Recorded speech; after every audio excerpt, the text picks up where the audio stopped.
तुम मुझे खून दो, मैं तुम्हें आजादी दूंगा। ये नारा देकर नेताजी सुभाष चंद्र बोस ने अंग्रेजों की चूल्हें हिला दी थी।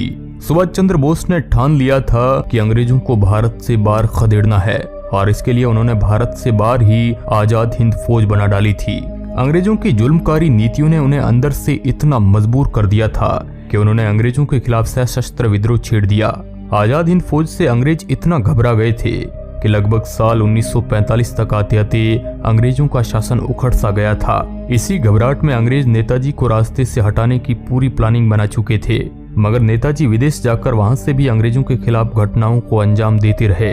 आखिरी दम तक नेताजी ने अंग्रेजों को चैन की सांस नहीं लेने दी। लेकिन आखिर में नेताजी के साथ क्या हुआ कि उनकी रहस्यमयी मौत हो गई। आखिर कैसे देश को आजाद कराने में अहम भूमिका निभाने वाले नेताजी अचानक गायब हो गए।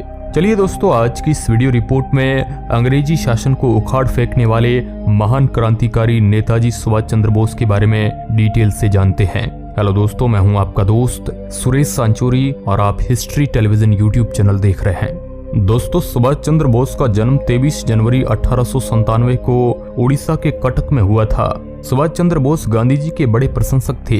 शुरुआत में वो गांधी जी की विचारधारा पर ही चलने वाले थे, मगर साल 1928 में जब कांग्रेस का वार्षिक अधिवेशन हुआ था, उस दौरान गांधी जी पूर्ण स्वराज्य की मांग से सहमत नहीं थे।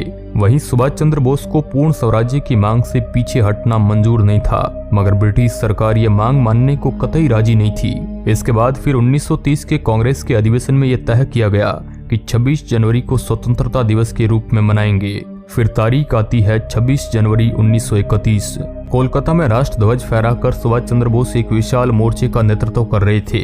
इसी दौरान ब्रिटिश पुलिस आ जाती है और सुभाष चंद्र बोस के जुलूस पर लाठीचार्ज कर देती है। इसके बाद सुभाष चंद्र बोस को अंग्रेजों के द्वारा जेल में डाल दिया जाता है। जब सुभाष जेल में थे तब गांधी जी ने अंग्रेजों से समझौता किया और सभी जेल में डाले गए क्रांतिकारियों को रिहा करवा दिया गया। लेकिन अंग्रेज सरकार ने भगत सिंह जैसे क्रांतिकारियों को रिहा करने से साफ इनकार कर दिया। यहाँ सुभाष चंद्र बोस चाहते थे कि इस मसले पर गांधी जी अंग्रेजी सरकार के साथ किया गया समझौता तोड़ दे। वहीं दूसरी तरफ गांधी जी अपनी ओर से किया गया वादा तोड़ने को राजी नहीं थे। अंग्रेज सरकार अपने स्थान पर अड़ी रही और भगत सिंह, राजगुरु और सुखदेव, इन तीनों क्रांतिकारियों को फांसी दे दी गई। गांधी जी द्वारा भगत सिंह को ना बचा पाने पर सुभाष चंद्र बोस गांधी जी और कांग्रेस से नाराज हो गए। दोस्तों, अंग्रेजों ने कई बार सुभाष चंद्र बोस को जेल में डाला, मगर फिर भी वे अंग्रेजों के सामने डटे रहे। सुभाष चंद्र बोस को जल्दी ही एहसास हो गया था कि अहिंसा के रास्ते पर चलकर देश को आजाद कराना काफी मुश्किल है।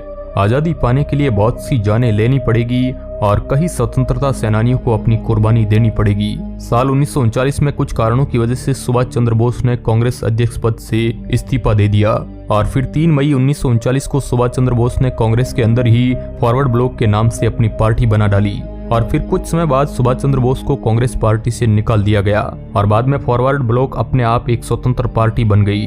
द्वितीय विश्व युद्ध शुरू होने से पहले सुभाष चंद्र की पार्टी ने अंग्रेजों के खिलाफ अपने अभियानों को तेज कर दिया।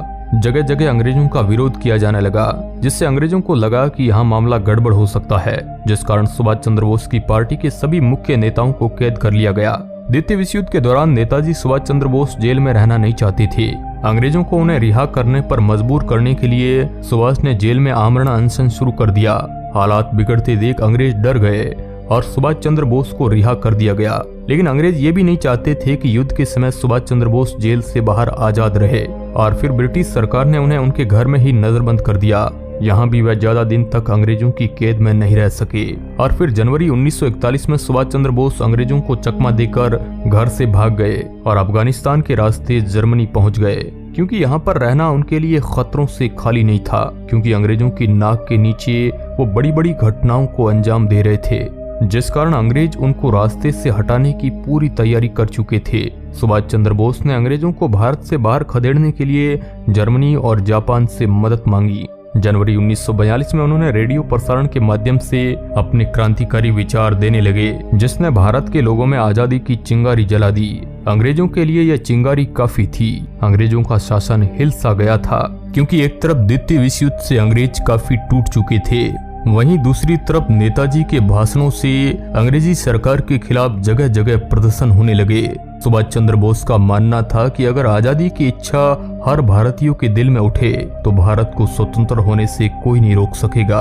सुभाष चंद्र बोस रूस से होते हुए जर्मनी आए और वहां हिटलर से मुलाकात की। साल 1943 में वो जर्मनी से सिंगापुर आए। जापान में रहते हुए साल 1943 में नेताजी सुभाष चंद्र बोस ने भारत से बाहर आजाद हिंद फौज सरकार बना डाली और नारा दिया था कि तुम मुझे खून दो, मैं तुम्हें आजादी दूंगा।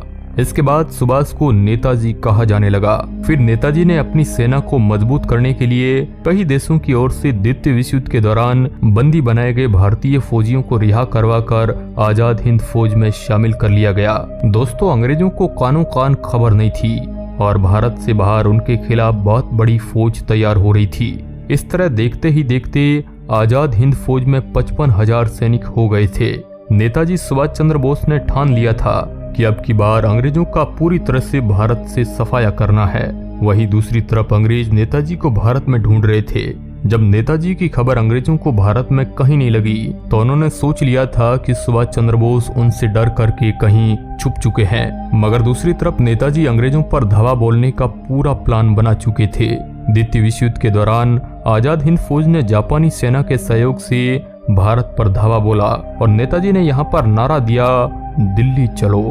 नेताजी का ये प्लान था कि वे म्यांमार के रास्ते भारत में घुसकर अंग्रेजों से सीधा मुकाबला करते हुए उनको खदेड़ना चाहते थे।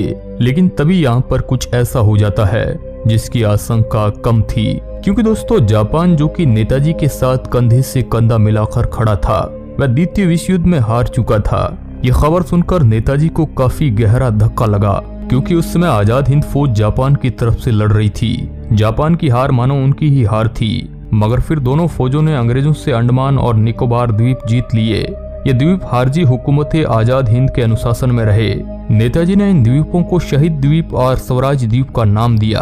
दोनों फौजों ने मिलकर इम्फाल और कोहिमा पर आक्रमण किया, लेकिन बाद में अंग्रेजों का पलड़ा भारी पड़ा और दोनों फौजों को पीछे हटना पड़ा। दोस्तों, नेताजी के अपने क्रांतिकारी जीवन के दौरान अंग्रेजों ने करीब 11 बार इनको जेल भेजा था। फिर तारीख आती है 18 अगस्त 1945। सुभाष चंद्र बोस सिंगापुर से ताइवान होते हुए टोक्यो के लिए रवाना होते हैं। जैसे ही इनका विमान ताइवान की राजधानी ताइपे से उड़ान भरता है तो उनका ये विमान दुर्घटना का शिकार हो जाता है और नेताजी की इस दुर्घटना में मौत हो जाती है। लेकिन दोस्तों, उस दुर्घटना का कोई भी साक्ष्य नहीं मिल सका। फिर तारीख 23 अगस्त 1945 को जापान की एक संस्था ने यह खबर जारी की कि नेताजी का विमान ताइवान में दुर्घटनाग्रस्त हो गया था, जिसके कारण उनकी मौत हो गई। ये खबर सुनकर क्रांतिकारियों में शोक की लहर छा गई थी। लेकिन इसके कुछ दिन बाद खुद जापान सरकार ने इस बात की पुष्टि की थी कि 18 अगस्त 1945 को ताइवान में कोई भी विमान हादसा नहीं हुआ था। इसलिए आज भी नेताजी की मौत का रहस्य खुल नहीं पाया है। सुभाष चंद्र बोस की मौत आज भी विवाद का विषय है। नेताजी ने अपना पूरा जीवन रहस्यमयी तरीके से जिया, पर उनकी मौत भी इतने रहस्यमयी तरीके से होगी ये किसी ने नहीं सोचा था। नेताजी की मौत की जांच के लिए कई कमेटियों को बैठाया गया। साल 1999 में नेताजी की मौत की सच्चाई जानने के लिए मुखर्जी कमीशन बिठाया गया, लेकिन कई खुफिया जांचों के बाद भी नेताजी की मौत का सच पूरी तरीके से बाहर नहीं आ सका। ऊपर से लोगों का शक तब बढ़ गया कि आखिर जापान के द्वारा नेताजी का अस्थि कलश क्यों नहीं सौंपा गया, और उन्होंने नेताजी की अस्थियों का डीएनए टेस्ट भी करने से इनकार कर दिया था। इसके बाद भी नेताजी के बारे में तरह तरह की बातें होती रही कि नेताजी आजादी के बाद भी विदेशों में जिंदा थे। ये भी कहा जाता है कि पूर्व प्रधानमंत्री जवाहरलाल नेहरू की बहन विजय लक्ष्मी पंडित, जो रूस में राजदूत थी, उन्होंने दावा किया था कि मॉस्को में उन्होंने नेताजी को देखा था, लेकिन बाद में किसी कारणवश इस बात को दबा दिया गया। कुछ लोगों के द्वारा ये भी कहा जाता है कि साल 1948 में महात्मा गांधी की अंतिम यात्रा में और साल 1964 में नेहरू की अंतिम यात्रा में नेताजी एक भिक्षुक के रूप में शामिल हुए थे। कहते हैं कि बाद में वे रसिया से भारत में आकर गुमनाम जिंदगी बिताने लगे थे। मगर नेताजी की मौत का रहस्य आज भी नहीं सुलझ सका।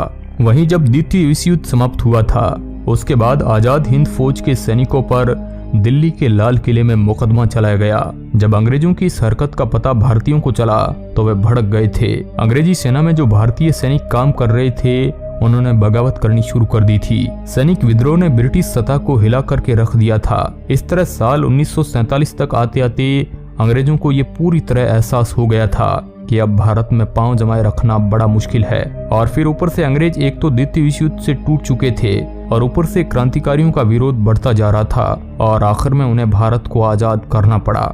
नेताजी की चिंगारी ने अंग्रेजों के लिए आग की लपटों का काम किया, जिसके सामने अंग्रेजों का टिकना नामुमकिन हो गया था।